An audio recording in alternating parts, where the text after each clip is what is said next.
Postmortem. Hi, I'm Amy, a computer toucher / pervert. And I'm Beth, a word enjoyer. And this is Shit Postmortem. A podcast where we overthink stupid ideas. Postmortems for shitposts, if you will.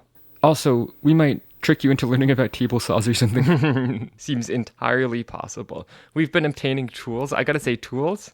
Pretty cool. But we got an electric screwdriver, right? And a cordless drill. And it turns out, okay, so we had previously gotten a really shitty corded drill from a local hardware store. And to be clear, we knew it was shitty. It was like, what, $30 or something? Might have been more like 40. Okay. And the thing about this shitty drill is that whenever you use it, it smells bad. It's a specific bad sort of burning smell. Yeah. Where I was like, I swear I've smelled this before. And I was thinking about it. And I realized it's something you'll smell sometimes if you're at the dentist and they're using a drill on your tooth. Right. It smells like the dentist. Like burning drill dentist. Yeah. Whatever. And the nice one, guess what? It does not smell like It doesn't smell like anything. I'm happy to announce that it's... Well, right, sorry, I was going to say it smells normal, but even better, it doesn't smell like anything. Is that better than smelling normal? It's unclear. I guess I don't know. Would you rather not smell like anything, or would you rather smell normal? I mean, I think normal will get less questions, I guess. But imagine a guy who doesn't smell like anything. Oh, Amy. Fuck, that's my work, sorry. Do you want to mute it? There's a mute button on the keyboard, I believe. Where is it's on the top row, I think. It should be near some... You know what? I can just come over. I'm sorry, I'm not seeing an obvious mute button. You're not the Macintosh knower? Oh, that's not crossed out. That's just a speaker symbol. Yes. That does not read as a mute button to me. I did see that one, and I thought maybe that was the mute button. And you rejected it. But I was like, but that would be a weird icon to have. Okay. Yeah. Anyway, I sure do have an M2 MacBook Pro for work. That's very tech company, I'll tell you. What's your favorite work computer you've had? I liked when I had a Dell laptop that had Ubuntu on it. I think it might have been an XPS, I forget. But that was nice. Yeah. That was probably my favorite setup. I have an XPS and it's all right, but my main complaint is I eternally feel like it's gonna just like snap in half if I sit on it. If I leave it on the sofa and like sit on it or something, I feel like it's going to snap in half. Yeah. I have a ThinkPad I got, and the problem with that is it's like indestructible, but the problem is it has like 700 pixels of vertical screen. Yeah, real the screen's estate, tiny. and it has like I don't know how much RAM, but like it has trouble running Audacity. It has trouble opening a lot of websites. Not being able to run Audacity's pretty bad. Yeah. And Beth also tries to do stuff with 3D modeling, and let me tell you, it's a struggle. It's a chuggin'. Anyway, so if anyone knows a laptop that's sort of has the best of both worlds, where it's like sturdy like a ThinkPad is expected to get some abuse, but like, you know, it can at the very least run modern programs without choking. Yes. That would be cool. Girl who's built like a ThinkPad. Black with a little red... No? Well, I was thinking more so the build quality. Like girl who's indestructible. You can just sit on her. You can step on her. Amy, you're not going to to kick her this. really hard. You can throw her off a building. Okay. Up until that last one, I was going to say you can actually just do all of these things to girls that already exist. But should you? Some of them are into it. Okay, fair. But when you got to the throw off a building, I'm like, okay. I do feel like your ThinkPad would survive being thrown off a building. At least, let's say you were on our garage roof. Like a residential building, like a house. I don't know about... Maybe not like if it was like 2 stories onto concrete, I'm not sure either way what would happen. Yeah. But if it was like 1 story onto gravel, I think it would be fine. It'd probably be fine, yeah. I'm not going to climb on the roof to check. Actually, I was telling a friend recently about... This was a bit of a story from a year or two ago. So there was an airplane where the door plug of an Alaska Airlines flight blew out mid-flight. Was this Boeing's fault ultimately? Yes. Yeah, I remember hearing about this. Boeing. They did something wrong with the Boeing. bolts, I think. Anyway, so someone's iPhone got sucked out the hole. Yeah. And at least allegedly was found still working on the ground. That's kind of incredible. Which is kind of incredible. Honestly, bad advertisement for Boeing. Pretty good advertisement for Apple. Great advertisement for Apple. You kind of couldn't ask for a better news story about your product. Yeah, it's true. Like, it's the bad thing is not their fault at all, but whoa, it survived falling out of a plane. A random guy in like Portland found it on the ground, and it was like unlocked. Oh my god! It had a thing open with the flight info for that flight. Oh, that's crazy. So it's like it seems like it might have been real. It could have been a really elaborate prank, I guess, but Honestly, it seems like it might have if been that was a real. prank that also rules, that's That's great also prank. that's kind of a great Like prank. leaving a phone unlocked without flight, like under the flight path, when you know stuff got Yeah, sent that out the would be door. kind of really That's funny, kind of huge brain. Oh, so we should probably get into the ideas. Yes, all right, this first one. Programming language with Oxford commas. You want to talk about that? Yeah, so basically for context, basically there's a dispute in like the sort of copy editing style guide world. It's partly, I think, a divide between the US and UK, where style guides really differ on how okay they are with you omitting the last comma from a list of 3 or more things. Right. And basically the argument against this is that once in a while, not very often, but once in a while, it can create Ambiguity. Yeah. Yep. Like basically, if there's a way to read something and something at the end without the comma, that would have been ruled out as interpretation by the comma. I'm blanking on. Sorry, let me see if I can find an example. There's a classic sort of boomer joke about eats, shoots, and leaves. Okay, it looks like it's also serial comma. A serial comma or Oxford comma is a comma placed after the penultimate term in a list when writing 3 or more. Okay. Amy, Beth. Okay, here, ambiguity, let's see. Okay, here's an example from Wikipedia that's so made up. To my parents, comma, Mother Teresa and the Pope. So it's, the idea there is it's Oh my ambiguous. god, they fucked. Yeah, well, your parents are Mother Teresa and the Pope. I didn't think either of them fucked, honestly. Are they even, like, allowed to?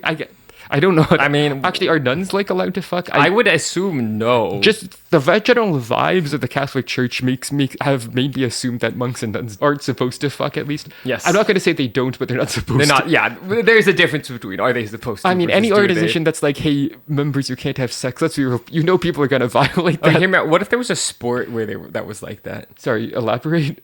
Like, what if they were like, hey, baseball players are not allowed to fuck? Oh, just like in general. Yes. Interesting. Blanket ban on fucking. Yeah.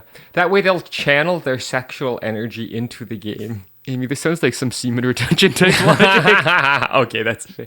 Yeah, That's fair. the pro baseball players are no longer allowed to come. Yeah, that's what I'm saying. Oh, yeah, so something I was learning about, there's like a Chinese belief that, both historical and continuing, that if a guy doesn't jack off ever, basically there's the idea that semen, seminal fluid, is like a really rich source of your vital essence or your masculine energy. I think that's yang. And so basically some guys in China will like get flu-like symptoms after jacking off and then will, as probably like a psychosomatic thing, because they're like, oh no, I'm sick because I spent my like vital essence unnecessarily. I cummed. Yeah, I cummed. I sick. Oof, ouch, I cummed. Yeah. But like apparently part of the idea is if you don't cum, that somehow the semen rises up through your body and gets transformed into chi if you do it right, and like goes to Wow. your brain and makes you smarter, which I Cum brain. cum brain parentheses downstairs. There's something. Okay, wait. I want to go back to the baseball players not coming. Sure, why not? Normal sentence. Normal. So you know the cups athletes will sometimes wear? Oh sure, the baseball cups, yeah. Yeah. So something that is that, but also a chastity combination. Oh, I don't see why not. Yeah. Do you think this exists? No. Yeah, it's probably I a think little it's too too specific. specific. Okay, I wonder if you could make a cup where somehow, like, you can optionally install, like, a little padlock and that turns it into a chastity. Well, how does it kind of stay situation. on though? Like, can they just take it off? Well, maybe there's, like, a belt or something. Yeah. I don't know. Okay. Yeah. Because I know a typical chastity cage for dingus, for Pinot, Oh, Pinot.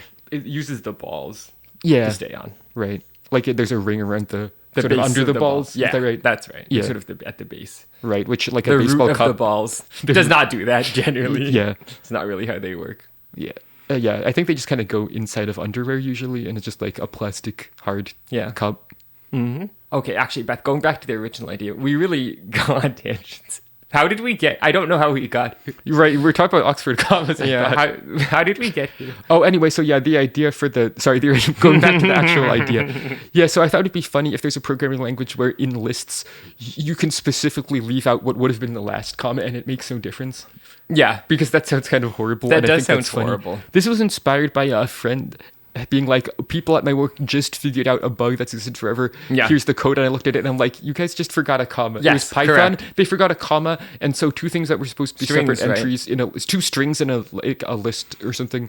Or maybe it was a tuple. I don't remember. I think Anyway. it was a list. That's not Anyway, important. because they didn't have the comma in Python, if you just have It a string and concatenated another the string, strings. yeah, it does string concatenation, which usually is fine. Yeah, I don't necessarily think that's horrible in and of itself, but in this case, it's like, well, okay, I'm really like, okay, someone should have caught and noticed that way before, but also I feel like you could set up automated tools to be like, hey, stylistically, it's weird that you wrote this way.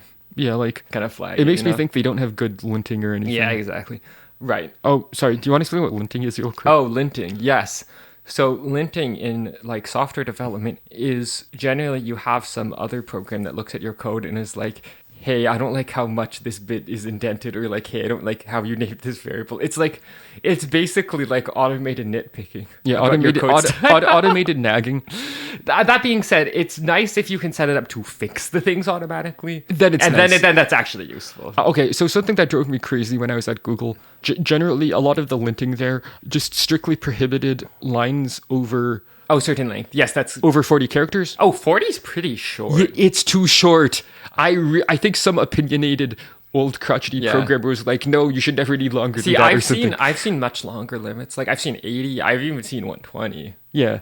Yeah, but it was really, really annoying when I was... 40 is really short. Because I had to do something in R that, like, had some weird HTML CSS integration where, like, it displayed... I had to make basically a thing you open a browser and it displayed some graphs and no shit. offense, that sounds sort of horrifying. Oh, it was. It was so fucking bad. Also, nothing was updated to the most recent version, and when I tried to, I ended up going down a horrific rabbit hole where like teams had dependencies and it turns out no one had updated it because there was some kind of because it's a nightmare, horrible issue that was extremely non-obvious until you tried to actually do it. Anyway, I have a lot of complaints about internal stuff at Google. But anyway, I'm not a software engineer though, just to be clear. Mm-hmm. She's a linguist who's ended up working for but two different tech companies. Like when I say the word enjoy, like I have a bachelor's in linguistics. Mm-hmm. That's my degree. But somehow I ended up working at Facebook and Meta.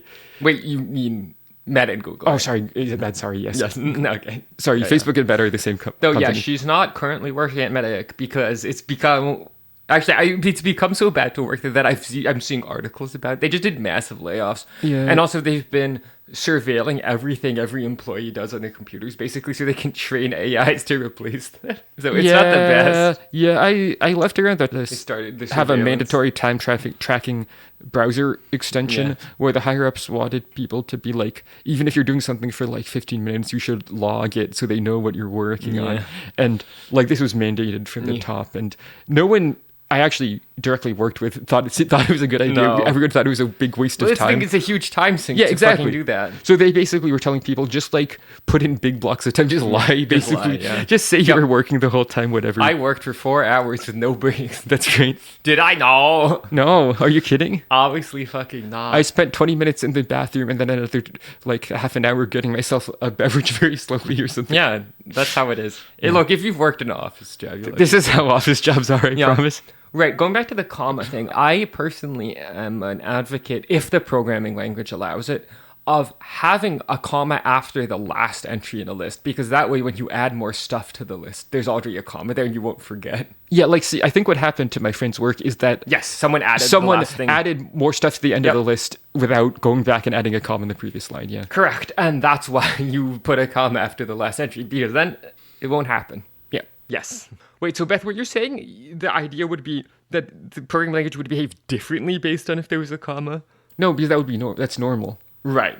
Where you're saying how would it know how to split the last two things if there's no comma between them? I guess it depends on the syntax. Yeah, I mean, I'm not sure. I mean, this would be making up a new language, and I haven't come up with the syntax yet, I guess. Right, maybe it would be like 1, 2, 3, space 4. Yeah, for example, sure. Yeah.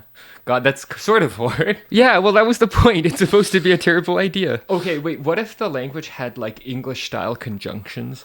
Oh, God. And obviously Python has like and or, but those are fairly sensible because it's just for like Boolean. Yeah, I Booleans. mean, it's really just a Boolean there's logic operator. a lot of other languages you write out like pipe or something. Ampersand or pipe or whatever. But, using and or. Wait, do they do two of those to separate it from like the bitwise meaning of those? Yes. Okay. Anyway, next idea. Yeah. Okay, watch/gag. So yeah, I was thinking about how a lot of gags, I think, are basically like a round thing that Yep. goes in your mouth, like a strap that goes back around your head or Right, whatever. and you're saying what else fits the description? Yeah, I mean, I realized that a watch band would not fit around someone's head, but Unless they had a really weird head. yeah. Yes. this Unless is they had true. like the world's smallest head or something. Or hear me out, the world's biggest wrist. Oh yeah, their wrist is as big around as their head. Seems That's creepy. unlikely. Are you Popeye, Miss Marvel? Yeah.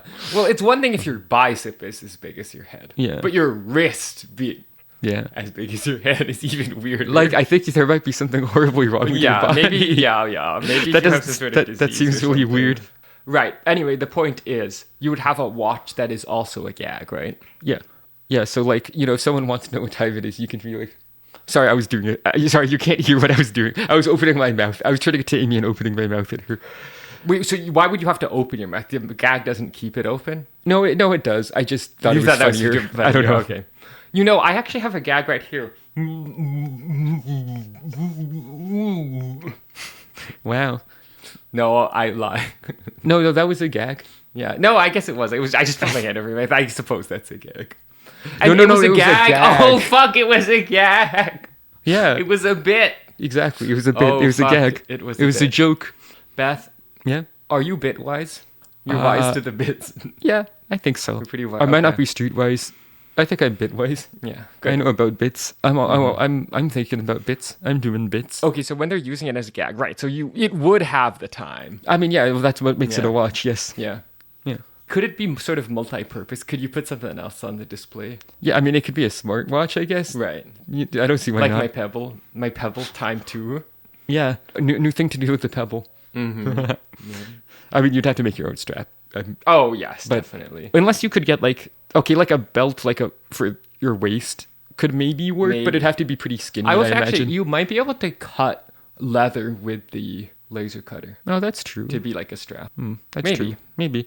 Not that we should necessarily do that, but I'm just saying. Yeah, I haven't looked into. I don't know if it does leather. I haven't looked into think it. I looked into it a little, and I'm pretty sure it does. Okay. I guess think that- it I mean, does. that seems reasonable. I know you can do stuff with burning leather, like similar to wood burning. Yeah. Which is kind of like what this thing is doing, but Yes. in a more automated way. Yeah. And with a laser. Which is, let's be real, that's a little Laser cooler, is right? pretty cool. It's a We like big laser. Oh my god, big laser. We need to cook more food with a laser. We're not okay.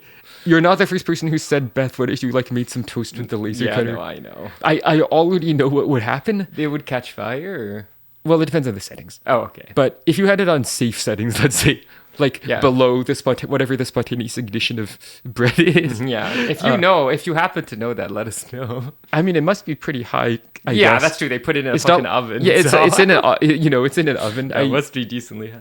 can't be that low. But anyway, what would happen because it's a laser is that it would completely blacken a very thin layer on the top, Right. and then right under that would be like also sort of charred. Well, okay, but you could do art, right? I mean, yeah, but Bread you art. probably shouldn't eat the bread though. Yeah, It's gonna well, taste like burned. Okay, like burned. carbon. Yeah, it's right? gonna taste like yeah. It's just gonna create a layer of carbon Yum. that goes down into the bread a bit. Wait, so are you depending on telling the me it doesn't have a bread preset? You know, I guess I haven't checked, but I feel pretty safe saying It that does it not doesn't. have a bread preset thing. Well, here's the thing: they sell toasters where you can like do a pattern on bread. Yeah, but does it use a laser? Well, no, I'm pretty sure it just has like some kind of metal place See? with stuff that sticks Not out, and as then the good. whole thing gets hot. Not as good, I not assume as that's good. how this works. I'm not actually going to buy a toaster that lets you make toast No, with that's like so really Bob Ross's ridiculous. face on it or whatever the fuck. It's like We way have too a nice specific. toaster. Yeah, we have a normal toaster that toasts and doesn't And do it's any kind of good. pattern, And it's nice. yeah, we're just gonna keep using It that. I gently think. floats the toast up when it's done. Oh, that is fun. I do like that. The toast rises. Yeah, it gently rises. It's not suddenly launched Rises by a as spring if upon a cloud. like Venus Yeah. rising in the sea. That's right. It's exactly like that. Yeah. All right, I'm going to go to the next idea. It's a new idea for a unit, the toe. You want to explain what the toe is? Okay, well, there's a unit called the foot. Really? Tell me more. Amy, you're an American. You know about the foot. Yes, I do. That's 12 inches. Yeah. So my idea basically is I think it just makes sense if there's 5 toes in a foot. Yeah. Therefore, a toe is a new unit equal to 2.4 inches. Because Right, 2.4 times 5 is 12. 12. Yep. Yeah, in general, the easy way to multiply things by 5 is to multiply by 10 and then divide by 2. It's usually less work. Yeah, to that is think about. that's a good trick. That's a good trick. Or, divide by 2 and then multiply by 5. The order doesn't matter here. But did you say by 5? Sorry, Multiply by 10, I mean, sorry. Right. But- right. So now what is the purpose of this unit, Ben? Purpose? Purpose. Oh, I see. Sorry, sorry, are you supposed to have a purpose? Okay, true. I don't know. I'm sure you could come up with something. Like, they have hands as a unit that seems to solely be used for measuring horse heights. Like, Yeah. why is that necessary? Okay, we couldn't fair. just use inches for that or feet. True. Feet and I inches. just can't fathom some of these units. Yeah. I think they've been going on for long enough. I really had to set up this sentence to get that in there. It was it was sort of effortful. Yeah, you could see me straining to get that. I was thinking about Cupid, but I couldn't quite crack it. Yeah. Okay. I might go on to the next idea. I'm not sure there's that much meat on that. We can't. I think there's not a lot of juice to wring out of that one. Oh. Yeah. Okay. Bed that can moan. Okay, so can moan. When does it moan? So I was thinking you can sort of like gently caress it with your hand, for example. Oh, okay, so this is for freaks, I see. Oh, yes, it's for freaks. Yes, to be clear, it's for freaks, yeah. All right. I wasn't sure if it was like to prank people or if it was for freaks. Well, why not both? Yeah, okay, that's fair, actually. Freaks Right. like to prank people sometimes. Yeah, that's fair. If you're a freak and you like to prank people, let us know. That's right. But like, imagine you're in bed, you're gently caressing the mattress. It just goes, imagine, wouldn't that be cool? I think it would make me feel more alone than if I was in a normal bed, to be honest. It kind of seems like a sad substitute for human company. Okay. No, that's fair, I guess. Right, and to be clear, it couldn't talk or anything. It would just moan. Yeah. I can't help but think but what if I had a person in bed next to me who I was touching? And I'll be honest, that sounds more appealing to better. me. You like humans? You like people? I mean, to me, if I'm doing something, let's say sensual with another person, that has a meaning to it, an emotional investment that an object is not generally gonna. Mm-hmm. I'm not interested in sex dolls or whatever because I don't want just literally the physical experience of humping something or whatever. Mm-hmm. I don't know. You don't want a mattress that you can hump and it's like, oh. At that point, you might as well fucking put a hole in it. Well, yeah, okay, that's fair. Wait, that's an idea. Yeah, I guess it is. Mattress with a hole in it for you to fuck, and also it moans while you're doing it. Yeah. Okay, I feel like we're just getting back to some we're going kind of to weird reinvent sex dolls pretty soon. Yeah, I I think think it's so. gonna I don't know for a fact that there's sex dolls that moan when you put it in, but I'm sure there are. I'm sure there are. That would be really easy to implement, and someone would be into that. So yeah, that's gone. No, that's fair. That's fair. Yeah, I was gonna say basically. I think at this point we've gotten to the point where it's effectively just a really weirdly shaped rectangular unsexy sex doll, Yeah. more or less. Okay, that's Well, fair. sorry, I don't find rectangles that sexy. Sorry if you do. I don't mean to, criticize rectangle. anyone's taste. Okay, I have a slightly different idea for a mattress. Yeah. So it basically, when you lie on it, it does like a loud exhalation, like a bunch of weight was put on it. Yeah. Okay, I'll be honest. This almost sounds like a whoopee cushion. Yeah. Okay. Right. Actually, you could do this really simply. You could literally just have it expel air. Oh yeah, that would actually. Oh right, yeah. Wait. Right. I would have been thinking this whole time that there would be like electronics and shit. Oh but yeah, you no. could actually have it Literally, really you simple. lying on it Could force air out. compress like a sort of A balloon sack? a flexible sack of some kind, kind of like a tough balloon. It's mostly a question how you refill it, but maybe you could have some kind of mechanism where when you get off the bed, it rising back up somehow draws air in, I think kind of so. like a like how your lung uses a diaphragm. I think kind so. of. I don't see why That not. seems probably workable. Yeah. Interesting. There's also the question of okay, the sort of exhalation noise seems pretty doable to me. Yeah. A Moan might be harder. You might almost have to have a weird little fixed physical model of a vocal tract, which is really funny. And raises some other questions. Yeah, but let me think about what state your vocal tract. Actually, sorry, you wanna press button B on the pod track? Oh yes. A, E, U, Beth's Linguistics Corner. Oh my god, it's Beth's Linguistics Corner. I realized I think I was just going into it. So, Happens. so basically, I think that most moans are more or less a fairly neutral vowel. Like, your mouth is open and your tongue doesn't need to be in any specific position. There's not really, it's kind of just a vowel, more or less. Yeah. Or it might have some breathiness, but that's just involves your throat, basically. And then I think sometimes there's not much control over whether the port that goes to your nostrils is open. So I feel like nasality probably varies. Like, you might have a moan that's more like, ah. That was not a good moan, sorry. It's okay. We forgive you. That's more like a sigh. No, that's a sigh, sorry. That's better. That's better. Okay. I think that was kind of like a nasalized vowel. Something like that. Or maybe more like a schwa. Yeah. Like, I feel like some moans could be like written as like A-A-A-H or something. Yeah. Or like, and they do write them. Or like U-N-H. Maybe that's more of a grunt. It's a little ambiguous, I guess. Yeah. I do enjoy making weird noises. Video game voice actors. Oh, yeah. I always think that, like, they have to be in the booth and just make so many different exertion noises. Yeah. They're like, ha, ha, yeah. It's true. Okay, so Beth, okay. Going back to a different idea. Okay, I did have a new bed idea, a new mattress idea. Oh, yeah? So you're obviously familiar with water beds. Of course. One imagines. Okay, waterbed that squirts a little whenever you get out it. Oh, God. Oh, what a mess. Okay, it's funny though. It's just water. It's not that bad. Well, okay, my bedroom has carpet though. Well, okay. That's more what I'm more concerned about, like, mold over time or something. No, that's totally fair. I mean, I guess you could have a bucket or something that it squirts into. A Gatorade bottle. Oh, the squirt bucket. Oh, the bottle.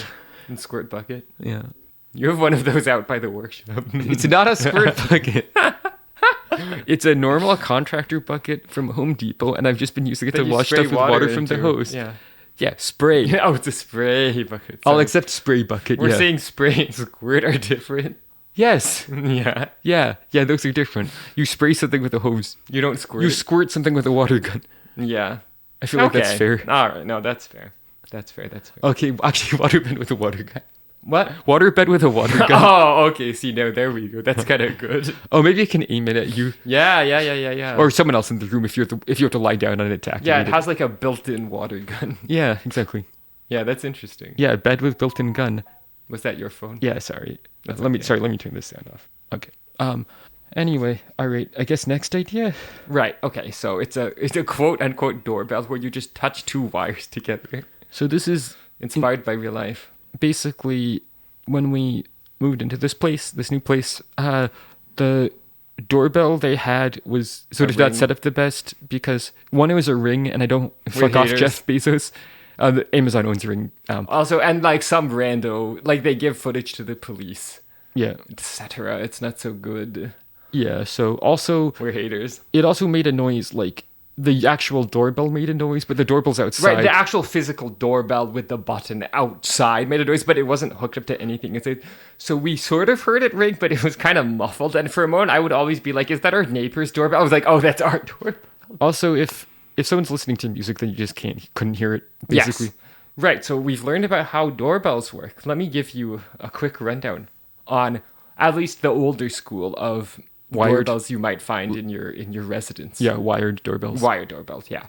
So, okay. First off, there's the actual part that I'm sure you've seen, which is like a box with a button that goes outside right next to your door. And yeah, that's basically just very simple. Basically just a button. You press the button in, and it has a metal plate on the back. And it completes a circuit. Yeah, that connects to contacts. Right. So you have actually two wires that stick out of the wall there that connect to that button, and it's just completing the circuit. Yeah. So, but when you install the doorbell, first off, you have to like attach the wires to the button, and then you have to attach the button to the wall. That's more or less how it works. Yeah. Right. And so we did that. Hooray. Okay. You want to see where the wires go? Right. So basically the wire. So there's something called the doorbell transformer. So doorbells want a much lower voltage than your house just has. So there's a transformer. In our case, it's right by our furnace that lowers it down to something like 12 volts for the doorbell circuit. Yeah. And then there's also something called a chime unit. Ours is inside in the hallway up towards the ceiling. It's just like a white box. So you wouldn't necessarily know what it was. Like you've probably seen chime one, but it units, didn't register in your but mind. you might have thought it was like a thermostat or a smoke detector or something. Yeah, it's not that obvious what it is. And so the chime unit connects to the doorbell circuit. And when that circuit is completed by someone pressing the button, it chimes. And I'm happy to say, at least with ours, I think there's different kinds. It's actually a mechanical chime. It literally moves a piece to hit a metal bar. Yeah, there's literally a little metal things hitting each other because of like a current creating like a magnetic field. Yeah, and something else actually, Beth, is because the way doorbells are, so like it completes this, someone presses the button, it completes the circuit, and then the circuit gets cut off again. So I think it makes a sound when you complete the circuit, but also when it turns off, it hits a chime on the other side as well. Yeah. And that produces sort of a two-part sound. Yeah, when it goes back to sort of the off position, it hits something on the way back. That's why it's ding dong and not just ding, okay? Yeah, everyone knows doorbell, that's ding dong. That's ding dong. That's not ding. That's not dong, that's ding dong. Yeah, that's some doorbell info. Anyway, so yeah, a lot of modern smart doorbells don't work this way. Yeah. And when I say smart, that's more like smart parentheses derogatory. I'm not necessarily enthused. More like stupid doorbells. Yeah, that's true. So a lot of those will be able, they can use the power from those wires sticking out of the wall. But guess what? They don't actually complete the circuit or stuff like that. And they might have like something they're connected to with Bluetooth or something. That's like an indoor chime unit. Yeah, or like Wi-Fi or some sort of other radio wave. Yeah. Yeah, and then sometimes there'll be wireless ones where they just get power, and then they have, like an indoor unit that you just plug into an outlet somewhere. Yeah. Or if you get a really, there's some where there's a fucking app and etc. But we don't like that. No unnecessary apps. I refuse. Anyway, so the idea is you would literally just leave the two wires sticking out of the wall next to your door. And to be clear, ours was in that state for a little.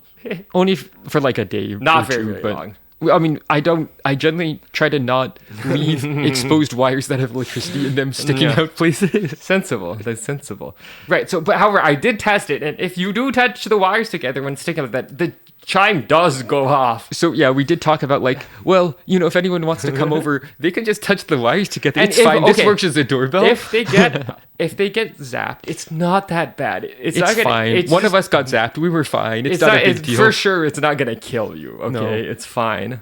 Your hand might feel weird for like 5 minutes. It's fine. It's fine. Don't even worry about it.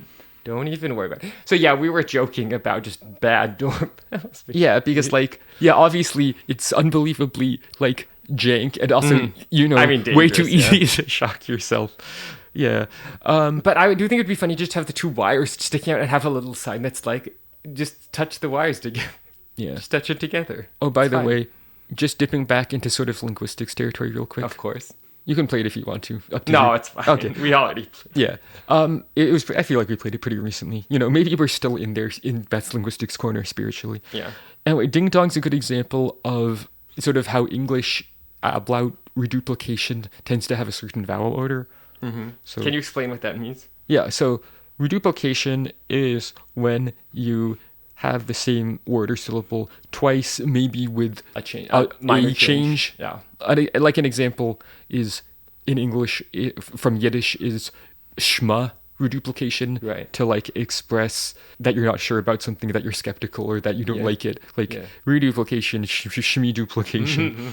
A little bit of a mouth. Yeah, that I think I'm pretty sure I've seen like papers titled like that. Oh yeah, that makes sense. But like it's not something someone would say organically. Shit post, schmidt post. Yeah.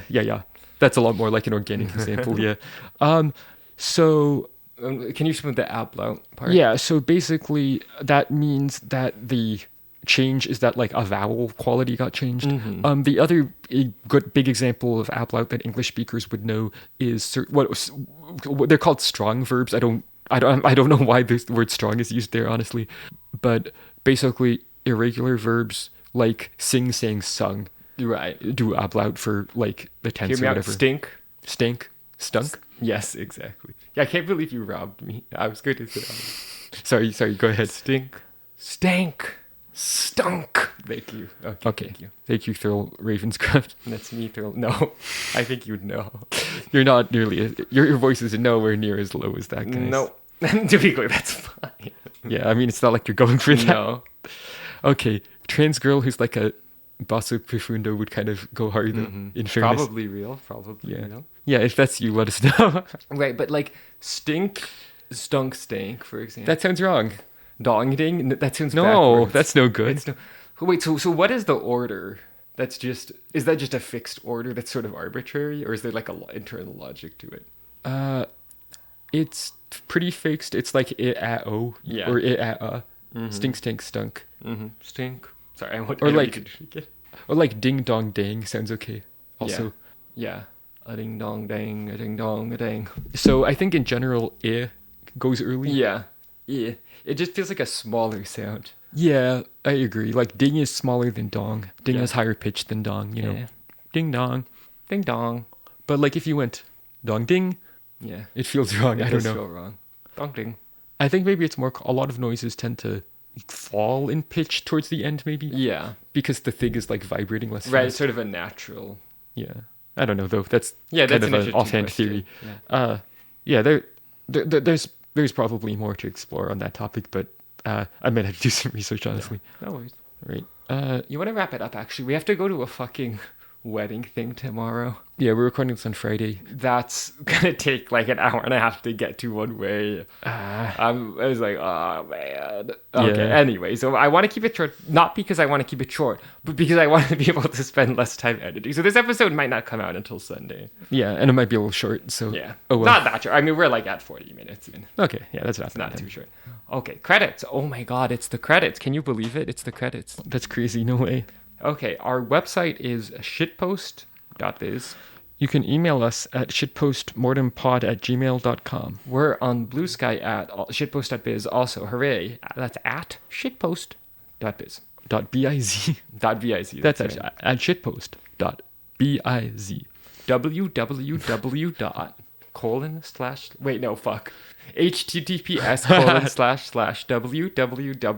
https://www.www.shitpost.biz. That's right. / no, I'm kidding. It's not slash anything, I don't think. Okay, hosts Amy and Beth. Editor Amy, that's me. Linguistics consultant Beth. That's her. Yeah. Intro by Bruhisma, that's with a BRUX. If guest name, do you have anything to Amy, I think you're not supposed to read that part. Okay, bye.